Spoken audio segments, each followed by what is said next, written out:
High Times Melbourne. We have a special presentation on the reintroduction of the State Electricity Commission of Victoria by Premier Daniel Andrews. This decision to bring back the SEC, which was abolished in the 1990s, has sparked a lot of discussion and debate across the state. Our presentation delves into the reasons behind the reintroduction of the SEC, the impact it will have on Victoria's energy market, and the potential benefits and challenges of this bold move. The SEC 2.0 marks a significant shift in our state's energy landscape, with the government taking a more active role in ensuring a reliable and affordable energy supply for all of us Victorians. But what does this exactly mean for the future of energy market? How will the SEC 2.0 balance the competing demands of affordability, reliability, and sustainability?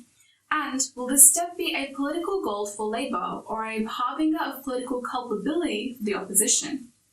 Over the next 15 minutes, we explore these questions and more as we seek to gain a deeper understanding of one of the most significant energy policy decisions in recent years. Join us as we take a closer look at the return of the State Electricity Commission of Victoria. Hello and welcome to the program. The SEC 2.0 appears to be a real hot potato for the Liberals and Nationals in Victoria. During last year's election, Daniel Andrews made a sudden announcement that a re-elected Andrews government would bring back the State Electricity Commission as SEC 2.0.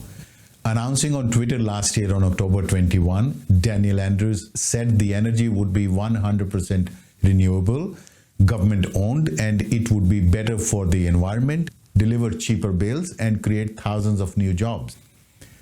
Under the plan, an initial investment of $1 billion over 10 years will deliver 4.5 gigawatt hours of 100% renewable electricity, meeting 30% of Victoria's energy needs.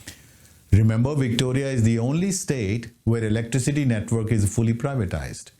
In direct contrast, the SEC 2.0 will be majority government owned, including its generation, transmission, and retailing. That should add to market competition, putting downward pressure on the price of electricity in Victoria. Once upon a time, Victoria had its own very profitable power sector. It was the sole provider of electricity to Victorians at very affordable prices. Victorians have very fond memories of it. And it was a real asset in real economic terms. In its final year of operation, before it was disaggregated and privatized, the SEC made a profit of $207 million after paying $995 million in interest from its liabilities and after it had paid $191 million in dividend to the Victorian government. In simple terms, it made a gross profit of $1.39 billion in its final year. The question is, why was it flogged off? The simple answer, it fell victim to custom-ordered designer economics. When Jeff Kennett came to power in 1992, the case to sell off the SEC was already made out. The arguments had been stacked up against the state ownership of the SEC by the neoliberal think tanks. It was to be sold off to pay off the state's so-called huge debt and to have the AAA credit rating back for Victoria. It is true that Victoria under Kennett's predecessors had incurred big debts. Victoria, like the rest of Australia, had just been through a recession former Prime Minister Paul Keating said Australia had to have, suggesting it to be a necessary economic correction at the time. That should have meant more, not less responsible government, which would expose the most vulnerable, even for their basic necessities, to the merciless market forces of demand and supply, which can be artificially manipulated. The incoming government led by Jeff Kennett wasted no time in introducing their reform agenda they called Period of Discipline. They immediately began selling a number of state-owned profit-making assets, including essential services like electricity, gas, and water. The intellectuals behind this agenda believe assets owned by governments form monopolies. And monopolies, they argue, can lead to inefficiencies, waste, and increased costs. Outside the designer intellectuals' thought bubble and in the real world, this argument should only apply to non-essential services provided by the government. Essential services as monopoly should only be held in collective ownership controlled by the governments for equitable provision to its constituents. Why would you ever sell off essential services into private hands unless you were prepared to turn a blind eye to the inevitable price gouging by private companies? Between 1995 and 2012, electricity prices in Victoria increased by 170% according to the ABS data. Privatization champions had used the promise of lower prices to sell their agenda. But as some experts had questioned even at the time, lower prices in real terms never actually eventuated. Note that taxpayers were still subsidizing part of costs to cover the seemingly lower prices in the initial years, after which they rapidly began to skyrocket. And by the end of 2024, they are tipped to rise by another whopping 56%. Such sky-high energy prices without any government intervention may prove catastrophic for many Australians. But how and why did we end up here? One of the major architects of this period of discipline was Alan Stockdale, Treasurer in the Kennett government. A peep into his views on privatization and its outcomes gives an interesting insight.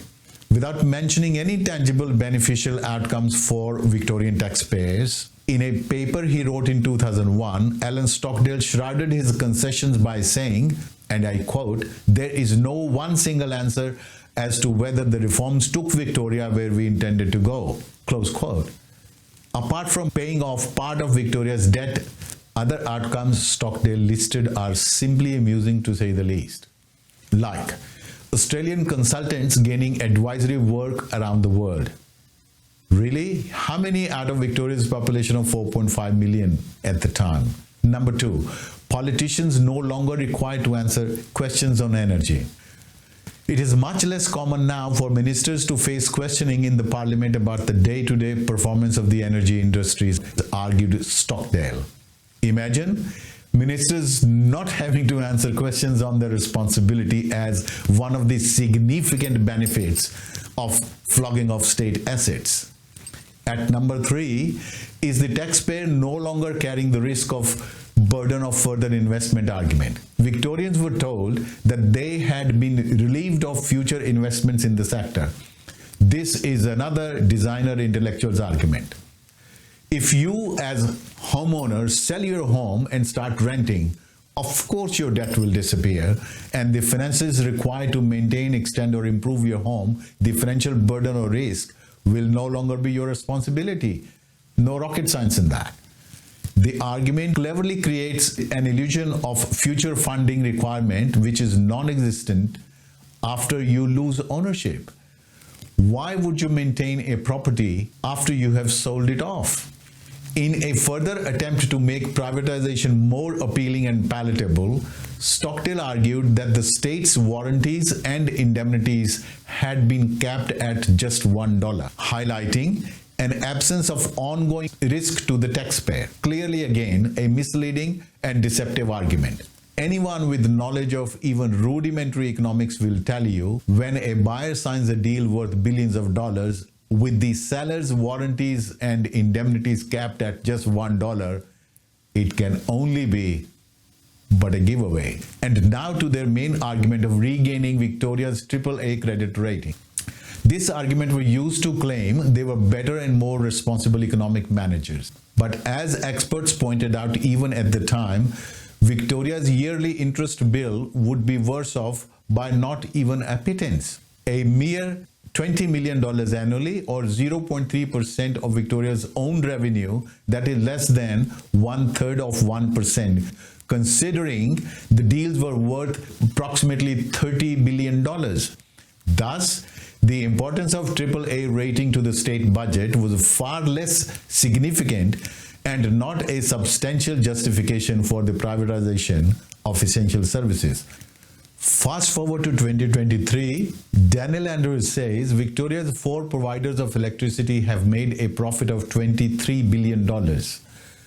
Confirming the figure, Professor Bruce Mountain, director of Victoria University's Victoria Energy Policy Center, says the companies have made a $23 billion gross profit or 38% return on revenues of $62 billion since 1998, an extraordinary shareholder return, particularly when they have made no real investments or plans to transition into renewables. Note here that this was the core argument of the privatization brigade, that Victorian taxpayers would not be running the risk of having to foot the bill of future investments in the sector. Clearly, that's not the case, and we are back to square one. And we no longer own the assets. It is not surprising thus that this privatization spree, a $33 billion sell-off by the Kennett government, has been compared to being a massive heist. More than 80% of Victorian Indians we spoke to think electricity in Victoria is fast becoming unaffordable. Unsurprisingly, they welcomed Daniel Andrews' announcement of the SEC 2.0 last year, and it also acted as a catalyst in their decision to vote at the last election. With its promise of 59,000 jobs and to deliver 4.5 gigawatt hours of electricity, majority government owned, and meeting approximately 30% of Victoria's electricity consumption, SEC 2.0 offers added hope to Victorian Indians. The idea of state ownership of essential services will always appeal to migrant communities, particularly of South Asian descent. And with the promise that it will be 100% renewable, Daniel Andrews might have won over the progressive and the green-leaning voters in those communities as well. Thus, the Liberals and Nationals face a serious predicament in taking a position on SEC 2.0 sprung at them by Daniel Andrews. Their hero of the 1990s, Jeff Kennett, looks a lot less of a protagonist in 2023. Will they be able to, or even want to, disown his legacy, or can they continue to claim to be better economic managers in the face of ballooning profits of private providers while taxpayers face mounting energy bills? Time will tell.